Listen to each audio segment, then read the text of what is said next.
पाकिस्तान में अब हमारी नस्लों का मुस्तकबिल क्या है, मतलब educationally where they should settle down. क्या डॉक्टर बने, क्या इंजीनियर बने? अगर डॉक्टर बने तो क्या मुस्तकबिल है? 30-30 हज़ार पे नौकरियां नहीं मिल रही। ट्रेनिंग्स की बात की जाए तो ट्रेनिंग्स नहीं मिल रही। जो ट्रेनिंग्स भी मिल रही हैं तो वो समझ लें ना होने के बराबर ट्रेनिंग्स मिल रही हैं। और लोग FCPS या MD करने के बाद भी उनका कोई मुस्तकबिल नहीं है।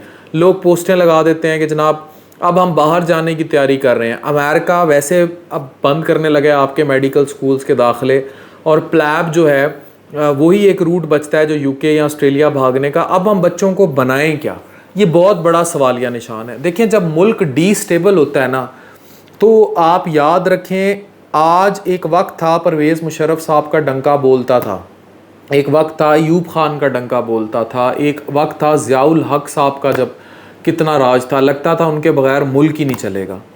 दे all are gone now, they all are gone. लेकिन जो डॉलर 3 रुपए का था 1950 में, आज वो डॉलर 250 रुपए का है। यानी कि आपकी डेवोल्यूशन जो है, आप जो गिरते जा रहे हैं, आपकी जो बेकदरी है वो कॉन्टीन्यूसली इन प्रोग्रेस है। यानी कि 2123 में अगर पाकिस्तान जो है इसी हिसाब से रहा और गिरता रहा तो पता नहीं स्टेबिलिटी के क्या हालात हों। लेकिन 2031 में अगर पाकिस्तान हुआ, यानी 2123 में, आज से 100 साल बाद जब हम में से कोई भी नहीं होगा लेकिन हमारी नस्लें होंगी, तो क्या तबाही आई होगी, इसका तसव्वुर खुद कर लें। हम लोग ये सोचते ही नहीं। अगर 1960 में या 1970 में या 1980 में ये बातें सोच ली गई होती तो 2022 में आज पाकिस्तान का ये हाल ना होता। जितनी भी बड़ी बड़ी कौमें हैं, जितनी भी बड़ी बड़ी नस्लें हैं, आप ये देख लें कि अमेरिका का कोई भी सदर आ जाए, उनकी फ़ॉरेन पॉलिसी, उनकी खारजा पॉलिसी, उनकी डिप्लोमेसी नहीं बदलती। वो इसराइल के साथ जैसे थे वैसे ही रहते हैं। चाहे ओबामा आ जाए, चाहे कोई और सदर आ जाए, कोई मुस्लिम फेवर आ जाए, कोई ट्रंप आ जाए, मतलब एक तरफ मुसलमान की फेवर में आ जाए, एक तरफ मुसलमानों के अगेंस्ट आ जाए, उनकी पॉलिसियों से अमेरिका की पॉलिसी पे कोई फ़र्क नहीं पड़ता। Because America is operated by their think tank, by Pentagon, by their network of CIA, जो पूरी दुनिया में अपना काम करती है।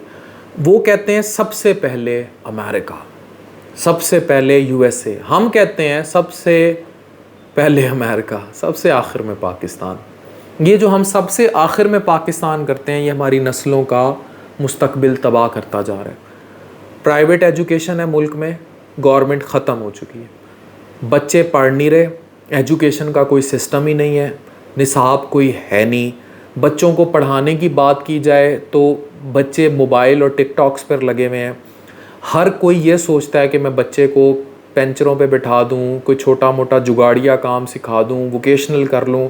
एजुकेशन की तरफ ध्यान बिल्कुल हट चुका है, और पाकिस्तान में एजुकेशनल सेटअप भी तबाह हो चुका है। जितने लोग मेरी वीडियोस देख रहे हैं, मुझे बताएं आप में से कितने लोग अपने बच्चों को सरकारी स्कूल में भेजना चाहेंगे? और अगर आप भेजते भी हैं तो आप किस इन्फीरियरिटी में सारी ज़िंदगी रहते हैं, जबकि आज से 30 साल पहले ये हालात नहीं थे। सरकारी टाटों के स्कूल के पढ़े हुए बच्चे आज मेरे साथ स्पेशलिस्ट हैं, डॉक्टर हैं। हमने वो सारा सेटअप, वो स्ट्रक्चर ही तबाह कर दिया। जबकि अब सिर्फ प्राइवेट स्कूल्स हैं जिनकी एवरेज फ़ीस एक बच्चे की 15 से 30 हज़ार, इवन 40 हज़ार रुपये तक है। जबकि घर में जो तनख्वाह आ रही है आज भी वो 12 हज़ार आ रही है, 18 हज़ार आ रही है। याद रखें, जो चौकीदार इस मुल्क में 10 हज़ार लेता था आज से 10 साल पहले, वो आज भी 10-12 हज़ार ले रहा है। तो इतनी डेवोल्यूशन के बाद मुल्क कहाँ जाएगा, हमारी नस्लें कहाँ जाएंगी? अब सवाल है कि चलो इतना पढ़ लिख के भी बच्चों को हम स्पेशलिस्ट भी बना लें, डॉक्टर बना लें, इंजीनियर बना लें, वो जाएं कहाँ? उन सब की खपत इस मुल्क में मौजूद है अगर इंफ्रास्ट्रक्चर हो। दूसरी तरफ मरीज़ मर रहा है, सेहत की सहूलियात नहीं है। इधर डॉक्टर भूखा मर रहा है पढ़ लिख के, किताबें चाट के। क्यों? अस्पताल नहीं, ब्रिज ही नहीं है टू कनेक्ट देम। ठीक है, तो जब मुल्क की इकोनॉमी स्टेबल होगी, जब मुल्क में इकोनॉमिकली ग्रोथ होगी, तब ये सब खपत हो जाएगी, तब सब स्टेबलाइजेशन हो जाएगी, तब सब सेटलमेंट हो जाएगी।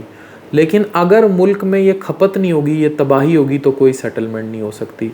ये हम सबको सोचना है कि हमारी नस्लों का मुस्तकबिल इस मुल्क के साथ है। फिर आप डॉक्टर इंजीनियर छोड़ें, प्लम्बर भी बन गया ना आपका बच्चा, तो वो सेट हो जाएगा अगर मुल्क ठीक है। डॉक्टर अफान कैसर